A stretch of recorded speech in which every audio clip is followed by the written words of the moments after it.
எவ்வளவு பாவம்! என் ரப்பு இதை குறித்து நாளை மறுமைகளின் இடத்தில் கேட்டால் என் நிலைமை என்ன?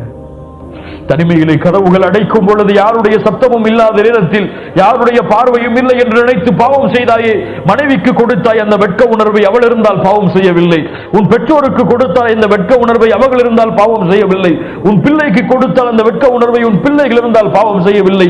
ஆனால் நான் பார்க்கிறேன், நான் கேட்கிறேன், இந்த தன்மைகளை எல்லாம் அறிந்ததற்கு பிறகும் அந்த வெட்க உணர்வை ஏன் எனக்கு கொடுக்கவில்லை அடியானே என்று கேட்டால் என்ன பதில் சொல்லும்? உனக்கு கலிமாவை கொடுத்தேன், என்ன குறை வைத்தேன்? உனக்கு இந்த தௌஹீதை கொடுத்தேன், என்ன குறை வைத்தேன்? ஷிர்க்கிலிருந்து உன்னை பாதுகாத்தேன், நீ பாதுகாத்தாயா? என்ன குறை வைத்தேன்?